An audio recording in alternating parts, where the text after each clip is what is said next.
Elements of literature in Ernest Hemingway's Hills Like White Elephants.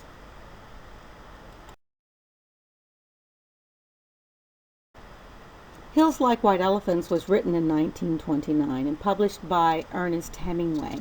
Hemingway had been a reporter in Spain during the Spanish Civil Wars. The setting for this is Hemingway's stomping grounds. Spain, the country of Spain. Here we have a couple who are seated at a railroad station, which is midway the major cities of Madrid and Barcelona. We have no time given, so we make the assumption that the actual time setting of the story is 1929. However, what Hemingway has done here is giving us a universal situation. It's universal between men and women everywhere.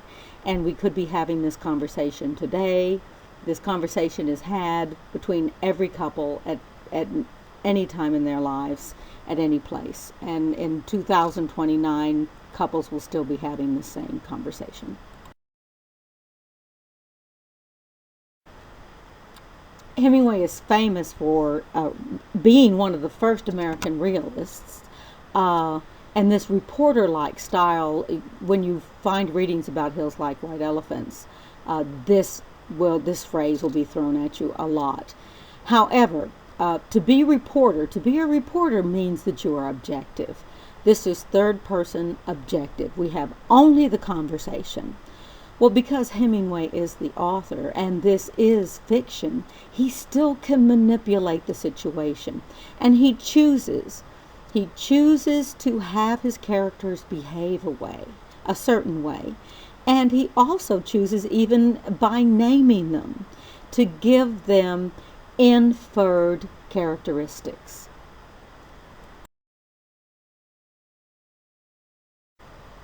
So again, our characters are an unnamed American man, and him having no name in itself is symbolic. He's not nerdy Ned.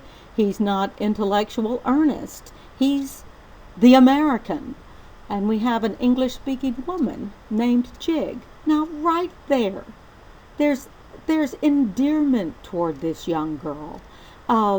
What's a jig? Well, a jig is a little Irish dance. If you've seen Riverdance, or if you know people who are little ballet dancers who did little river dances, little clogs or little ballet dances with a little green dress. So we see this thin, energetic, life-loving, jumping, hopping around little girl. And now at this point in her life, she's come to a new turning point in her life, where she no longer is a little jig dancer. Now she's become an adult.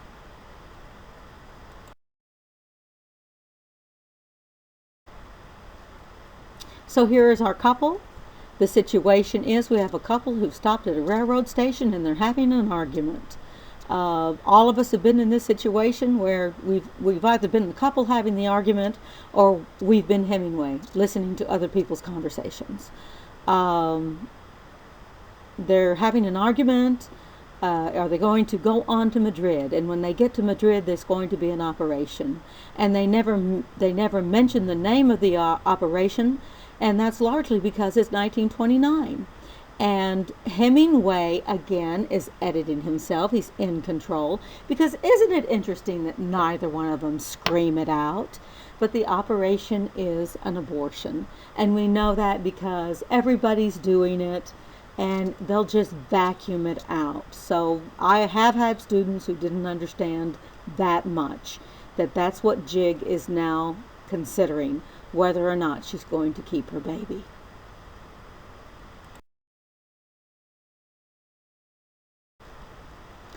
All of the conflicts are here. And all of the conflicts are here for both characters. It's too easy to say that this story is just about Jig. It's not. And because the man's opinion and the man's conflict is just as important. And because Hemingway gives him no name, that doesn't make his importance to the story any less.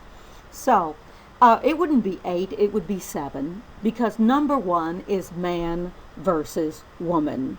which is the universal conflict. And when men and women get together, what's going to happen? Well, eventually, they're going to have to face this biological conflict, this change in their lives when they have to decide whether or not they want to become a family. Okay, so we have the first conflict, man versus woman. Second conflict being the man versus himself, his own insecurities, his own inability to make a decision other than I want to be a party guy and I don't want my voice to my life to change. And then Jig, the woman, facing those same decisions. Does she want her life to change? And does she want her life, whether she keeps her child or not, to be with this guy? Same thing with him. Do they want to stay together? So they have to decide within themselves whether they want to remain a couple. They both are probably at this point very angry with nature or God. You know, this is a biological reality, and Hemingway was not really a spiritual author. So you wouldn't have the spiritual conflict.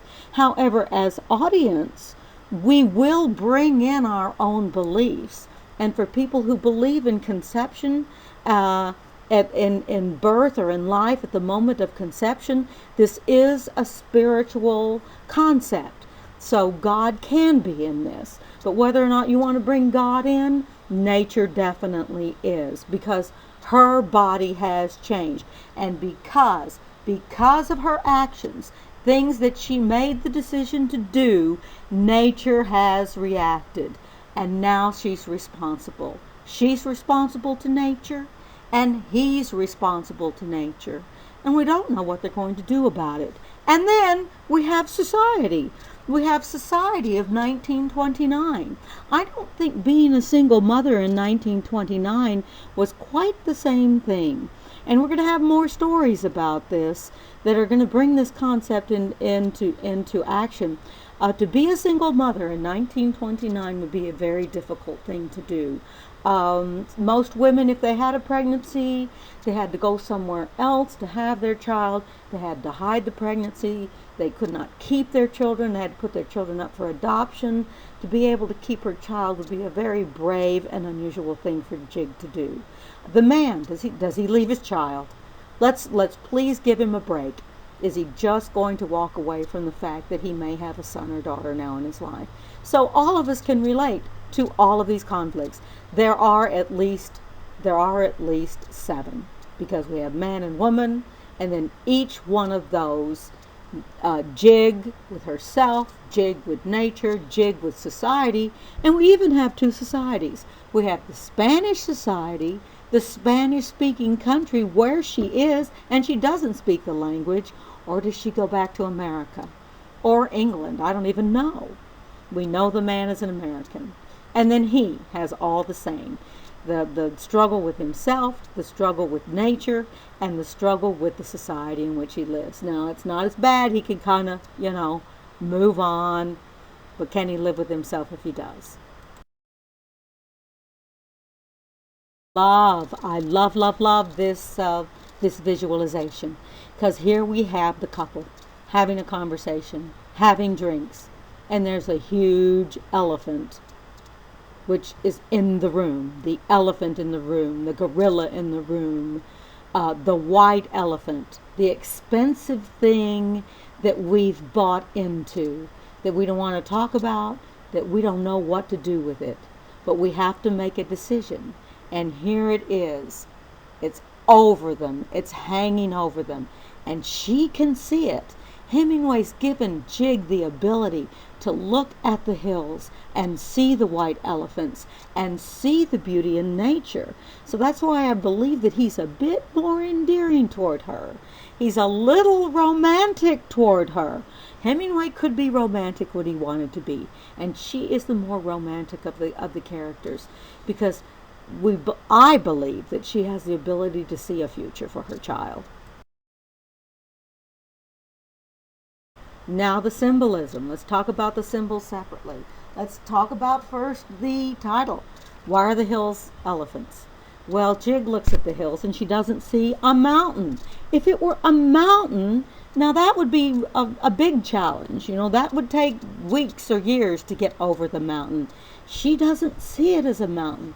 She sees them as hills. And they are like a herd of beautiful white elephants. And she sees the elephants holding on to each other and living together. So she has this romantic imagery of these dry, distant Spanish hills.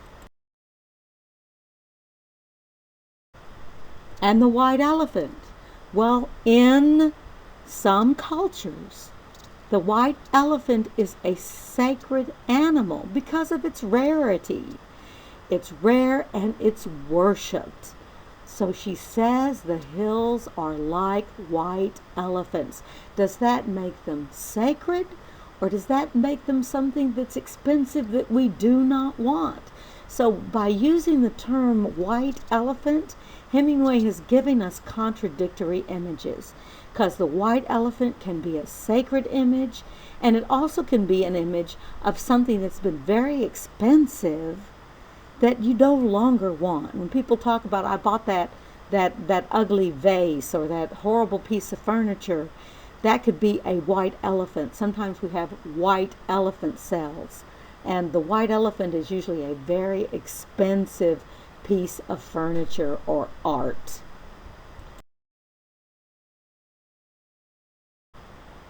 End of part 1.